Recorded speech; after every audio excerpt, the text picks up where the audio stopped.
Today's episode was brought to you by Wild River Coast Classified.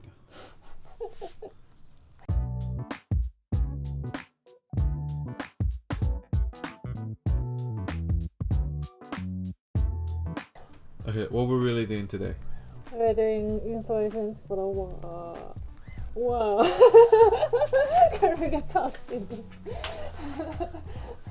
Yeah, so yesterday we cut out the template for the installations using newspapers.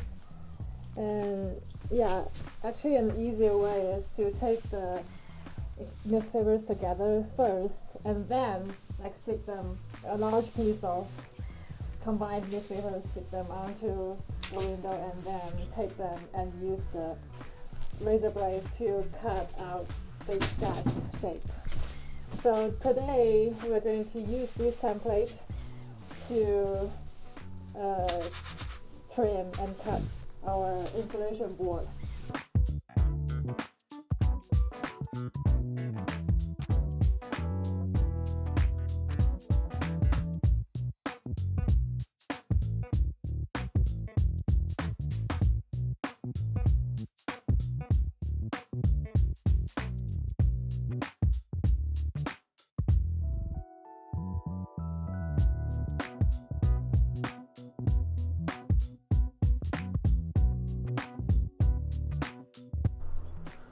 The way we put this on the wall is this is held down by 3 binding agents. The first one is double-sided tape, just for the initial stickiness, and then we use spray adhesive for additional bite. But what's really holding the insulation to the wall on the long term is caulk guns.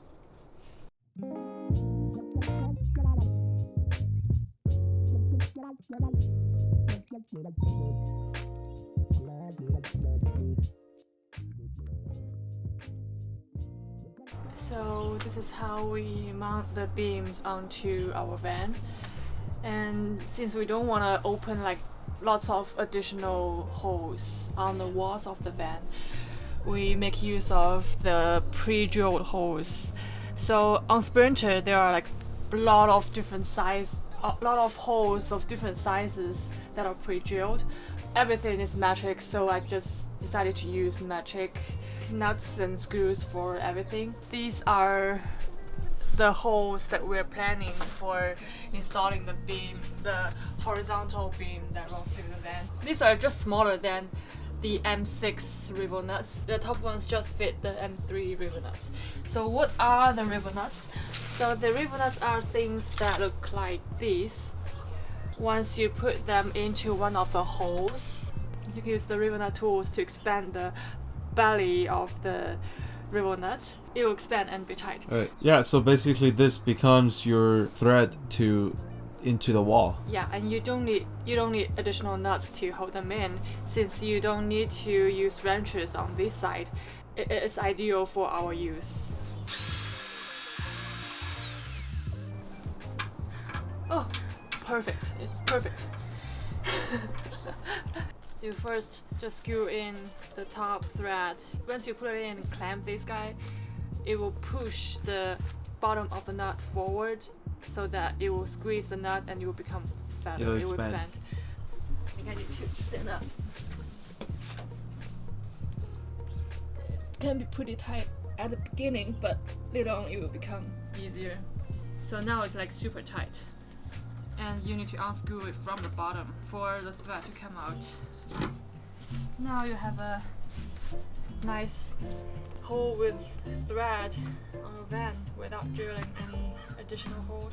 And you can just directly put the M6 nuts into it. So I'm now sharing with you a very useful trick to use to find the exact position where we need to drill holes for the wood beams. So first we need this kind of, any tape will work, but this is a cheap paper tape. And these are the holes that we have already made for mounting the wood beam. I'm just gonna stick along.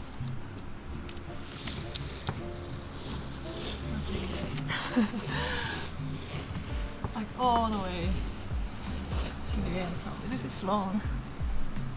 So we just use like any pen to poke through the holes that you have. This one is also a hole. And this one.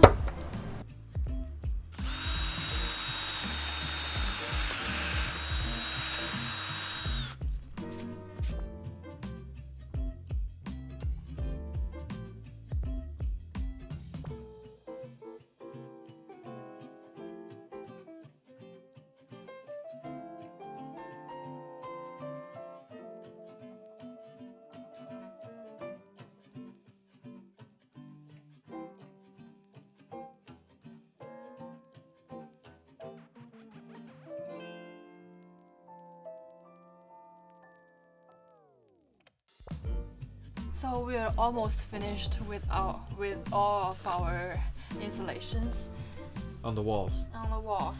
Yeah, ceiling is still bare now.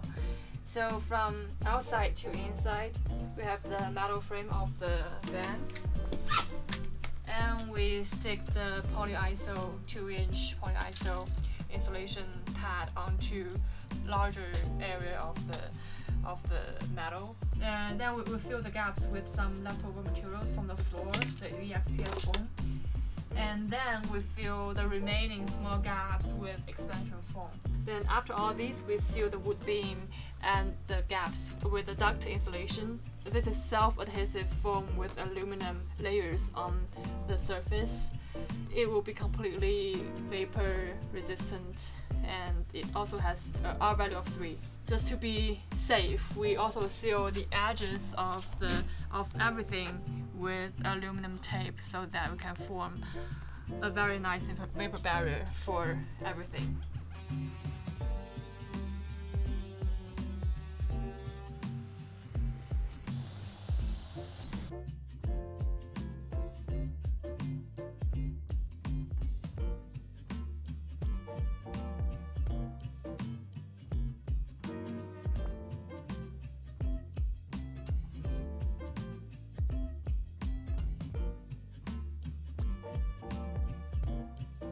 We had to drill a lot of holes because it's not very accurate, so we ended up using a lot of washers to bolt them in, but it works, and it looks pretty good.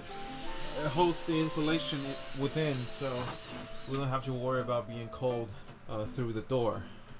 So we've left some of the car frames exposed so that we can mark the positions to bolt our cabinets, and that's what we are gonna do next.